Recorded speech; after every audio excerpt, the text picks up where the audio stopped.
luck. Welcome to B-Sides Vancouver 2022. Evgeniy is going to speak about Browser Security Isolation 101. Take it away, Evgeniy. Thank you very much. Good morning, good afternoon, good evening. I guess it's more good afternoon for Vancouver. It's a bit slight older later for me. I'm in Toronto, so it's 5 p.m. for me. So let's begin.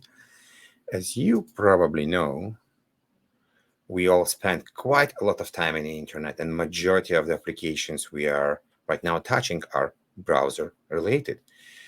And it means that we're spending quite a lot of time in the browser. And with the amount of the bad guys and the amount of automation we right now having in the internet, it's quite important to protect ourselves much, much better.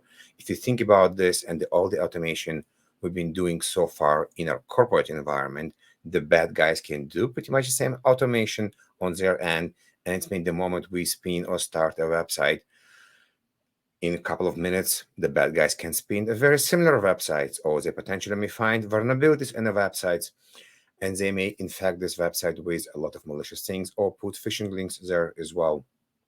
So it's quite important to figure out what's the best way to protect us. And we're going to talk about browser isolation and browser security, what's happening in this market, why it's important, and what you can do to protect yourself better. I kind of missed the slide by mistake, so I'll go back. I'm Evgeniy. I work full-time at a company called Horjoy Group. You may know Robert from Dancing with the Stars, Shark Tank, Dragon Den, and many other shows. But his main business is cybersecurity, been there for 15 years. I also started a podcast with Dimitri around 2 years about security architecture. We did a lot of stuff, network-related and security-related, application security-related. But today we'll talk about browser isolation and browser security. So let's look at some stats. There's more than 18 billion different websites on the internet, and based on Security Weekly around 2-3 years ago, they did the research. They realized that 1% of these websites are malicious. 1% is actually 18 million websites. If we look on also top 10, we'll see that they found that more than 94% of websites are susceptible to some kind of an attack, broken access control, injections, and many, many, many other things. And it means that it's relatively easy to do something bad with the websites. And when you browse, you cannot be very reactive. You want to be proactive when you're browsing and when you're defending your companies and your networks as well. Interestingly enough, last week I was checking for Teppanyaki. This is how we call it in Canada. And if you're in US, you probably call it hibachi. And I want to eat some food in Markham in Toronto. Because I was doing a bit of research on the topic, I popped and want to realize how many JavaScripts and domains and links they have in a website. This is a simple website for food, for a restaurant. There's no even order online. They have 55 different JavaScripts and certain domains that link to somewhere. You know how much CNN has and many other sites has? Much, much more. And what I want to show here is that there's a lot of dynamic things happening with the website that we're not always aware about them. So it's important to figure out what we can do about it. And the web itself is very, very, very big attack vector. Majority of the phishing attacks and social network and browsing are happening through there. We always talk how the attack started. It was a phishing link. Somebody sent us something. We got a text message, SMS, or something else when we click on the link and we downloaded malware or something else.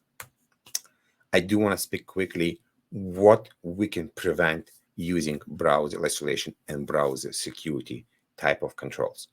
The list is probably very, very familiar to you. You see many, many attacks that are very widespread and used all the time. And I'll go a bit deeper later on, even so it's one-on-one. We're not going to go very deep, but I will explain the ideas and how it can be done and why it's very, very effective. Interesting part. Our industry is pretty much not going around, but we are very focused to explain how we can work with Mitre. Qchain was one. Of course, Mitre is one of the main frameworks that we explain how we can defend, what we use in a SOAK, how vendor aligned to this as well. The interesting part that Qchain has 7 steps, Mitre has 14 steps. The third steps in both framework is one delivery, one initial access. It's basically the part where a malware is downloading on your machine, or something happened with your machine where everything else is started. With browser isolation and browser security, this is where we can stop it. That's it. There are no more steps because it didn't go to us. It's isolated from what we're doing right now and what's happening. Right now, when I present this information, there is nothing really in Mitre that talking about browser isolation, but I did spoke with certain people and folks in Mitre, and they do working to add more isolation in the Mitre attack framework because we all believe and understand how important it is. Also, if you look on Zero Trust, very, very popular topic, almost a magical acronym that people use all the time, and NIST 800-207, they talk about how we can align to Zero Trust and what we can do. And they do call about browser isolation as one of the techniques. On the left, you see how we can down with the endpoint, basically something I have on my laptop, and how we can down remotely. Both framework and architecture are aligned to what we're talking today. So it's a very interesting document, around 50 pages. If you want to read it before you go to bed, I suggest to read because there's a lot of interesting and good information there as well. I do want to go back and talk about the history a bit. This is not progression, this is more about the history, because in the end of the day, we're talking about web. We're talking about URLs. We're talking about where we're browsing. It means we need to classify in a way and figure out what potentially we allow or not allow. So around 20 years ago, we started with URL categorization. In majority of the cases where it began, it was in school and universities because there was a mandate to prevent people to go to certain websites. You can probably guess what kind of websites. Later on, we transitioned to more dynamic categories where we were able to block malware, we were block phishing, or basically new domain websites. That's quite important because there's probably no reason for you to go and browse to a website that was started yesterday, only if you are doing your research. And of course, we still use all these categories and all these ideas in the modern technology as well. Later on, we added score, geolocation, and a bit more dynamic information that will not just block by 0, 1, it will more block about what are you doing.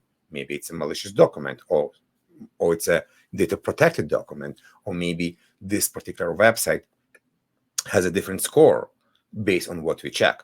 For example, a Dropbox website that shares document may have one score, but Evgeniy shared.com may have a different score, even so it's also sharing document, but probably not as reliable as Dropbox. With browser isolation, we added even more information because I can now enable browser isolation on potentially new domains or uncategorized traffic or where we don't trust or believe what's happening. And I can also merge and mesh between all this. So for example, if you go into a website that looks fishy because it looks like your bank account, and we can present you a logo that will say this sites look fishy, but you still want to go there. But now you want to put your credentials, it may not allow to put your credentials because the risk of this website is quite high. Or you may even block it as well, or will not allow you to download or upload files there as well. And the last category, relatively new, called secure browser. Some people also call it enterprise browser.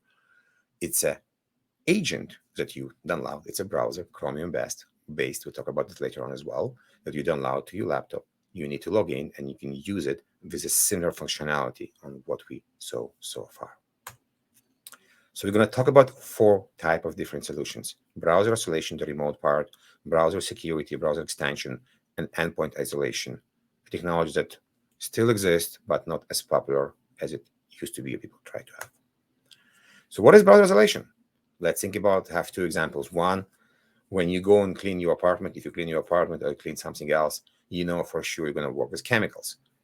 And you're not really thinking about which chemicals you're going to work, reading the labels on every bottle. You just probably putting gloves and just working with the gloves because you want to be sure you're protected. So this is one example. Second example, on the left, you see a bomb. A person that needs to disassemble the bomb doesn't go and touch it directly. It's using a robot that's doing the work for him. Remote browser, almost we're doing the same work, but we're not touching. So if something happened with the robot, nothing will happen with the human that operating the robot. If we switch and go more technologically here, we'll see on the left, we have different browsers, any browsers we want. It could be a BYOD or it could be a corporate device where in certain technological way, it could be a client, it could be a proxy file or different other technique where we connecting to a remote browser, almost like a remote machine, but I don't want to talk about this right now because it's not a remote machine, that doing the work for us. You typing your commands and the remote browser doing all the work for you. All the tabs are separated virtually or virtually and doing the work. If something happened with the browser over there, it's not happening with your machine, it's happening remotely. Of course, similar to remote network technologies like SASE, Secure Web Gateway, or firewalls, you want to be connected in the fastest way as possible with the latest latency as possible, that you can have a good experiences. If you check some of the vendors, you will see the technology came to the point that you can watch YouTube videos, you can have fire clicking in a fireplace, you can play video games because the technology is very, very mature. This is one of the ideas. I do want to show an example of what you actually see. On the left here, in a small, and make it bigger in a second, we'll see a CNN website. And if I make it bigger, you will see there's a lot of information here. And I can scroll down here probably for like a minute. If I will analyze CNN website, I will see it has more than 200 links, more than 100 different JavaScripts there. And I basically only went to CNN, but there is so much information in CNN. There are so many links that going to CNN. And in case you can put like a matrix inside the matrix, because one link could go to one other website, it will go to another website that potentially may serve something malicious over Flash, for example. This is typically what you're going to get from a vendor that's doing remote browser isolation. Basically, a one link to the remote browser and certain information there as well. That's it. It's very simple, not a lot of information. All the garbage or all unnecessary information is removed. So the chance that you getting something infected is almost to zero. We cannot say zero, but it's a very, very slim. And you can, of course, definitely also do document work. It's not just almost like a video, it's actually interactive. You can manipulate, you can work with documents you are working and with the websites you're working. If you look on the features, let's attack more on the features, you will see that there's a lot of similar features to Secure Web Gateway, but there is also other features like self-document access, for example. I can actually access a document that will be deconstructive with the remote browser isolation vendor. And you will be able to work with the secure. You can even download the document if you want, depend on your settings, or upload the document. It will work also with your IAM provider for single sign-on, so you can support the zero trust, you can support access to only the person that need to have access, and many other interesting things that you can see here. I don't want to read all of them, you can probably do it by yourself, that are become possible right now with safe browsing. Safe browsing is the last one, because I'm basically read-only. I cannot do anything besides reading. This could be good for contractors as well. This could be for remote employees. Certain vendors allow you to do this for the entire traffic. Certain vendors only suggest you to do it on uncategorized or unsafe traffic. Depending on the vendor of choice you will choose, they will suggest different things. In the beginning, when it started, because it was resource hungry, majority of the vendors only did it for uncategorized traffic that in my research was 7 to 15, in some cases 20% of the internet. Let's talk about the browser security part. This is a brand new category. Not a lot of vendors there as well. I'll do show the one I know right now. I'm not promoting any of the vendors, just providing information. They are Chromium-based, so not Chrome, but Chromium-based. Chromium is the enterprise edition, or basically like almost like open source.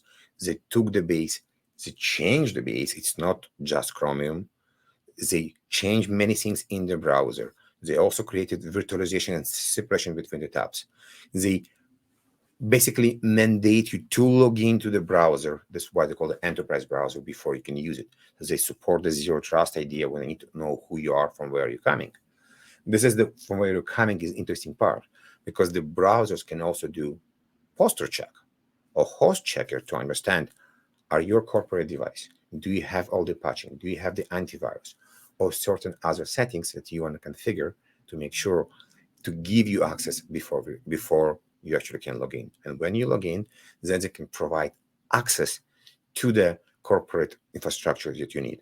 Some of them work together with SSL, VPN, ZTNA providers, some of them not. But think about this. You need to have access to AWS to do some sort of changes. With this idea, you're not just doing the IAM authentication and single sign-on, you can also mandate from which browsers you have. And to have the browser, you need to download the browser from somewhere, you need to install it, you need to check that you can use the browser as well. So you're elevating the defense in depth by a lot.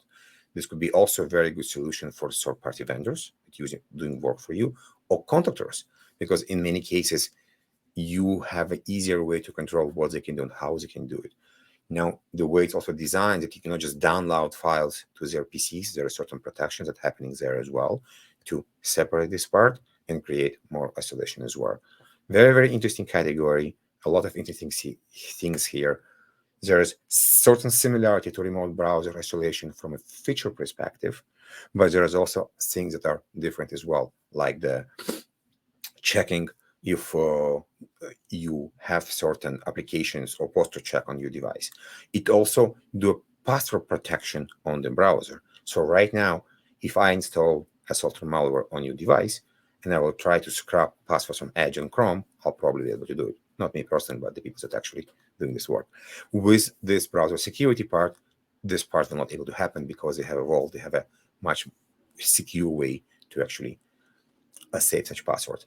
You can also mandate and figure out which extension you have or cannot have with this technology. So it's quite interesting as well. There's another section that is similar to browser security, but they use extension only. So you install a certain extension in your browser that will help you to identify phishing attacks, you do URL filtering as well, and do many things without installing a browser and just installing the extension. So it's also quite interesting. Not too many vendors there as well. It could be much easier to deploy them, but they may provide not as much as functionality as remote browser isolation or browser security. There was another part that we promised to discuss, and it's called local endpoint isolation.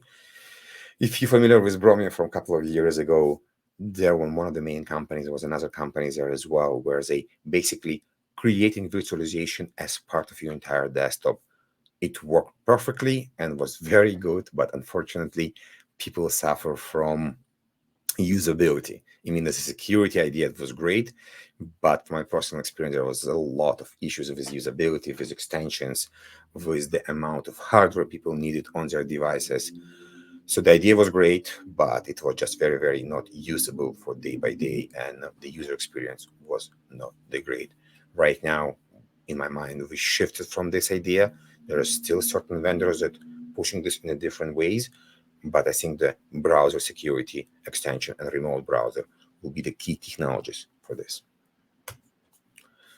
Certain people ask, so what's the difference between RBI and remote desktop?